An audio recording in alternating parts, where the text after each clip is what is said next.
You cannot. What? You cannot be happy. What do you mean? You won one game. Well, I don't know. The series not over. Oh my God. Hey, Wiles, I got a question for you. Sit back and watch. I got a question for you. Go ahead. What's your confidence level, buddy? My confidence level's at 97.5. That is not where it was when I 97.5. walked in this morning. This What is morning the 96.5. No, you're nervous about Jamal Murray. Okay, here's Jamal Murray. Jamal What Murray is the deal grabbed with- his calf. Was he riding? He wasn't writhing. No, I didn't pull the video because I didn't want him to have to see it. You didn't want to feed in the Knicks. No, I don't. No, Jamal. With or without Jamal, I'm not. Go ahead. Jamal, I think this has been bothering him the whole time because it's the only reason. It's certainly not the Lakers' stout defense of why he's just missing shots. Oh. So we were expecting him to be cooking, but his field goal percentage is at mouse in your pocket? 38%. Me and Bro. Okay, And go also the NBA world at large. Okay.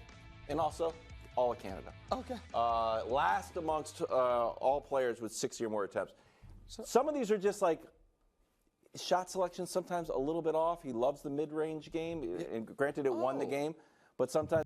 See, Nick is setting himself up right now because he wants, and I'm going to let the clip play, but he's setting himself up because he's like, his whole, for those of you maybe don't know, his whole thesis was that the Lakers are going to win in 6 because Jamal Murray played above what he is last playoffs, and D'Angelo Russell played below what he was. And so that this set of playoffs that's probably not going to happen. So D'Angelo Russell will play better and Jamal Murray will play worse. Boom, Lakers win. And of course, I said that's nonsense. You can't just pick and choose these numbers. That's not the way it works. Yada, yada, yada. And that's what Nick is going to be trying to say. That, that Jamal Murray, just played better than he really is. And it's just not true. Because Jamal Murray is a big game player. What he did against the Lakers in those moments when he needed to get a bucket, he got the buckets. When he needed to hit that game winner, he hit the game winner. Now, of course, there's never a guarantee, right? If there was a guarantee, then LeBron James, Steph Curry, and Michael Jordan, and Kobe Bryant, probably more than any of them, would hit every single game winner. If it was just a matter of sheer, I want this, right? And I think it would go to Kobe Bryant probably more than anyone.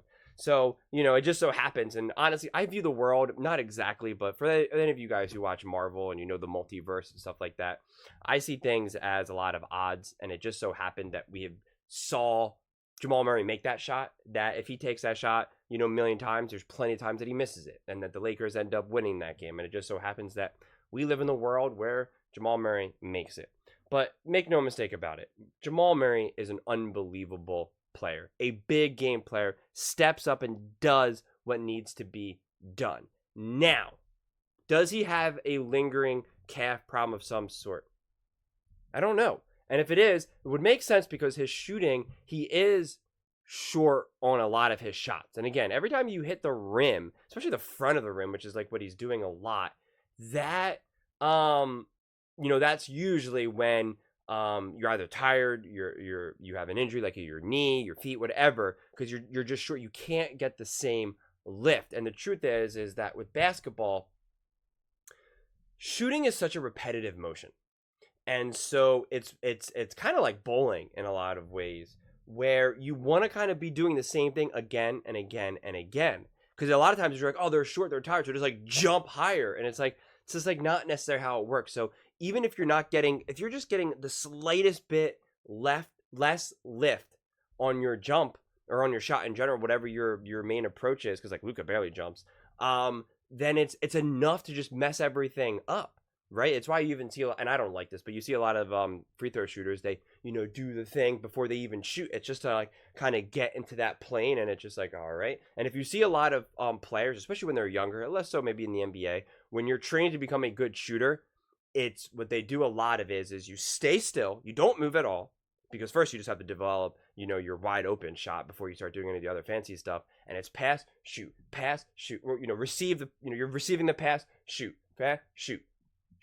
It just again and again. It's just to make that motion the same again and again and again and again. So it's just absolutely automatic. But again, when you get tired or you're dealing with some sort of injury, it's like a little grain in the microchip. It's enough to just disrupt everything. And again, I'm not making excuses for Jamal. I have no idea how injured he is. But I when I was watching this game, and I said this in my first take video, and I promise I'm going to let the rest of this play, but I just was like, great.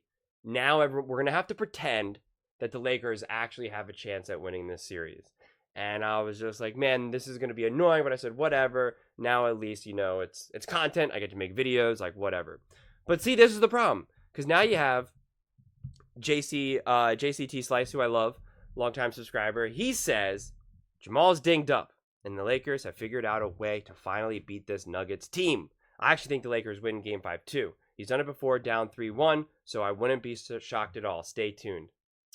Now, I feel bad. I love JCT Slice. Love him. I love your opinions. But I feel like you're getting a little tipsy on the hopium.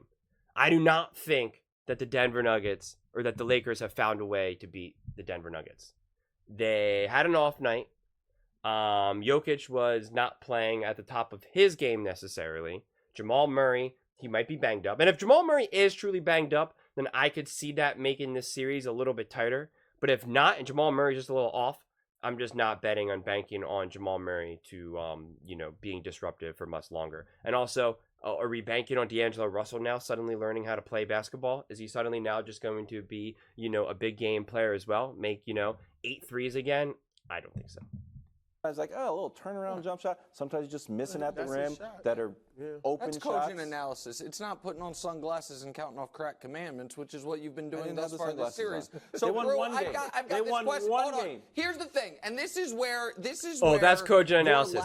That is, I'm sorry, I know I keep pausing this, but that's ridiculous.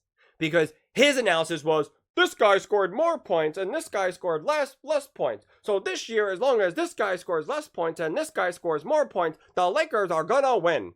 That was what his cogent analysis was. Of a memory of your own takes works Which is against a gambler you. mentality, by the way. Because Celtics Heat last year, the moment, because it was 3-0 Heat, and then Boston won the first game. And then you correctly said, actually, at the time, oh, well, now the pressure's changed. It's not 3-0 anymore. It's 3-1. What if Boston wins this game? What then happens? So I ask you, and then I'll explain why I have this series exactly right.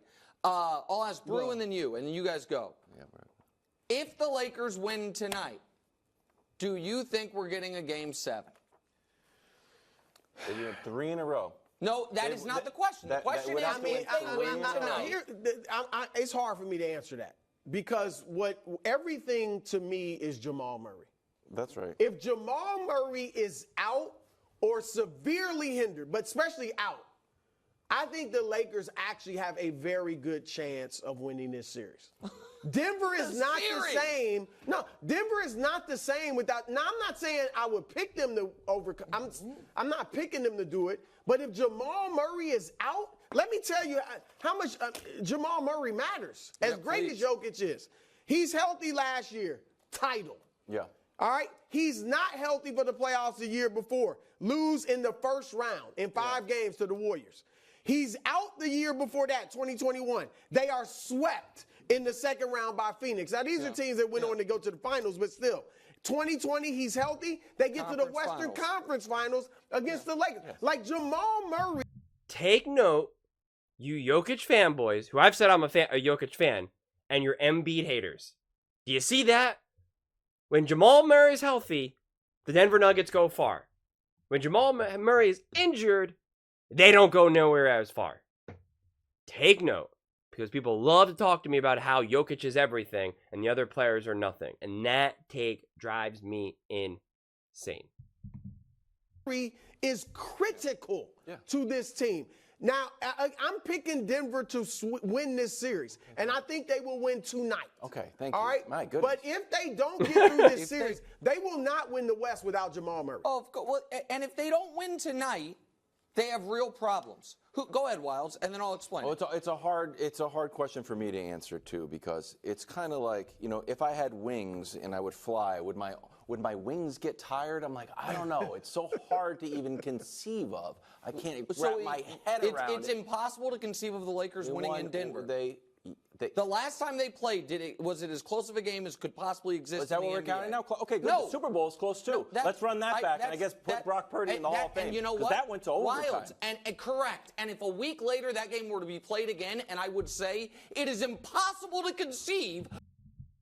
That's a pretty good point by Wilds, because you could say that for every Super Bowl against Patrick Mahomes. So it's conceivable that, look at this picture that I just paused on. Nick Wright's absolute obsession of Patrick Mahomes, theoretically, he could be 0 for 4 in Super Bowls. Of a way for the Niners to win. I'd look ridiculous. It is impossible to correct. I don't know. It's so hard to even conceive of. I can't wrap my head around it. It's impossible to conceive of the Lakers winning in Denver.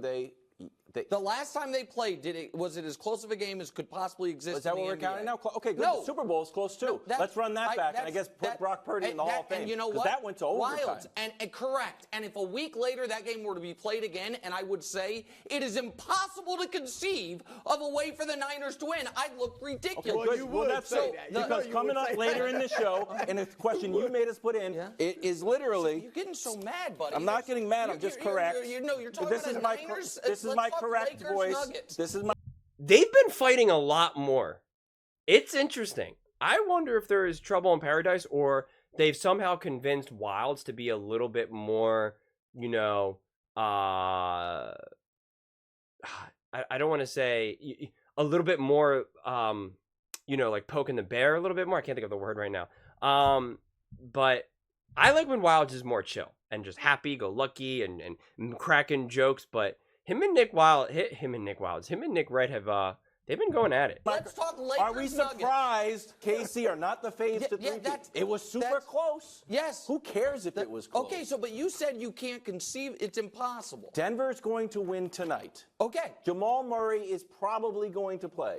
If he doesn't play, of course, there's a reason to be slightly concerned. Okay, But the Lakers are outmatched beyond just Jamal Murray. There's a coaching mismatch. It's the best player mismatch. It's home court advantage. It's historical dominance. I agree with that to a degree. And Hubs, if we can just put the last graphic first and then go in the order we had. The reason that I think you're slightly overstating the dominance, not of the history, but of this series is this. Oh, my God. Well, no. If we are talking, I'm not talking about moral victories. This sounds like it was a close 3-0. Well, all I know is this. Not a close sweep. The idea that the Nuggets have controlled every aspect of this series is not true. The idea that the Lakers haven't shown you in 4 straight games, no matter where it is, the ability to build big leads on the Nuggets is not true. So the question I'm just asking is, can they win a game in Denver? That's all I'm talking about. No. So do you have evidence that they can win, or that they can if become Jamal very Murray close? plays, they won't. The Lakers won't win. Okay, so going into this series, this is an insane graphic you have up right now. I cannot believe It's a close. What do you mean? What is insane about it? Percentage of time leading, like you're using that as a positive? Because let me ask you this. Because here's the thing, with if the LeBron, they should be able to close. If the numbers were reversed and it were 3-1, don't you think? Okay, this is where the problem with this graph lies. I was thinking about it, and I was trying to think okay, what is the real fundamental issue with this? And this is because LeBron James is older, and AD is just, he's an old 30 as well. His history of being injury and banged up, and just not having that longevity is his problem, and that's only a newer thing for LeBron. So yes, it's easier for them to jump out to a lead and to play throughout the game, make it close or even be winning, but they can't sustain it. It's unsustainable. LeBron knows that he needs to drop 50 points. He can't. He can't physically do it anymore. He might be able to do it every once in a while, so I don't want to say he can't physically do it forever, but he can't do it consistently. But he knows in his heart to truly win this series that he would have to drop 50. He would have to average 40 points a game 35 points a game, whatever it is. That's what he would need to do and play lockdown defense. Everyone get out of here. I got Jokic. I'm the big body. I'm LeBron. Let me get everyone clear out. But he can't anymore. He can't do it. And they've even talked about this a little bit in the like in the broadcast, where they were saying how, LeBron is, exhausted. And he's been exhausted. We saw this last playoffs. And this is what I've consistently said about the problem with LeBron James, AD, and the Lakers. Is that you're expecting LeBron to be able to do something that he physically no longer can do. So can he look amazing for a quarter? Absolutely. Can he look amazing for an entire game, for 2 games? Absolutely. And you could say this guy hasn't lost a step, but he can't do it for a 7-game series. That is the difference. And he hasn't been able to for a long time. That's why he was helped out so much in the bubble, because he had all that rest. Same thing with AD. If LeBron James was in his prime, and we re-round his age by, I don't know, let's make up a number, 10 years, nice round number, and AD was just a lot more durable of a player, then yes, the Lakers absolutely have a chance to win. And you would maybe even favor them because it is none other than the LeBron James. So you wouldn't say, no, they have no chance. Outside of us not, I'm saying like before the series even started, not being down 3-0. So that is the difference. Because you're right, LeBron James, 10 years ago, would probably be playing 10% better. Or at the very least have 10% more energy in the fourth quarter, which now would potentially be the difference. So that is why this graph is misleading. Because look at it like track and field. There are a lot of unbelievable teams. When you have, when the race, when you're running around and you have to pass the baton, right? The relay run, the last runner is always the fastest runner.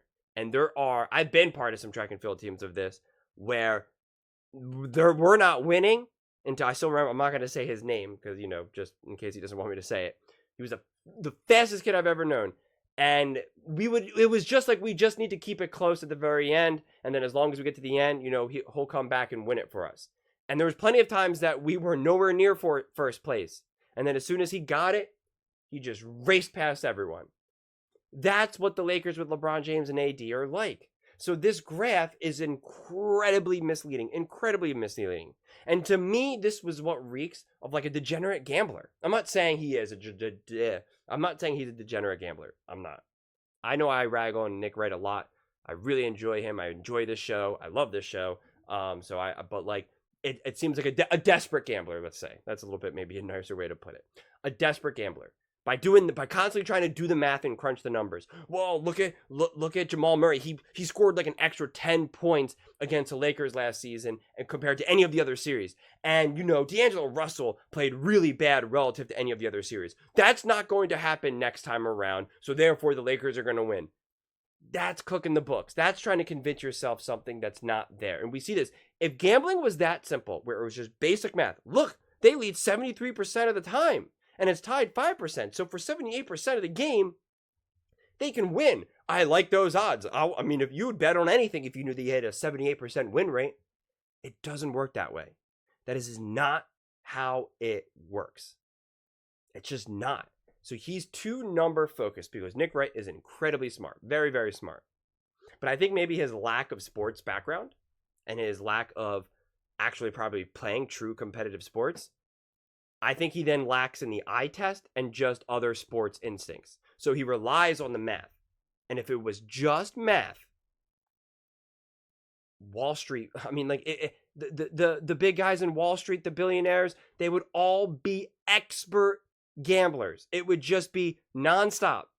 Because if it's just numbers and it's just brain power, all of these guys would be loaded. Nick Wright would be loaded from sport. He wouldn't be on First Things First. He'd be living in Las Vegas. He'd probably still have a podcast, but he would be making bets all day, winning.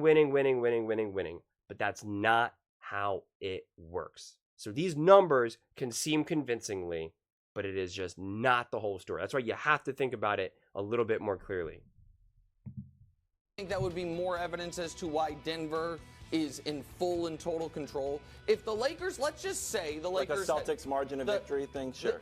I mean, I know. Listen, I know you actually like these arguments because you make them all the time. The Nuggets, for some reason, you become very protective of, which is fine. But going into the series, the reason I thought the Lakers had a chance, where there were 5 reasons. First one was, I do not think LeBron is going to be awful in the fourth quarter the way he was the first time. Let's see how it's been.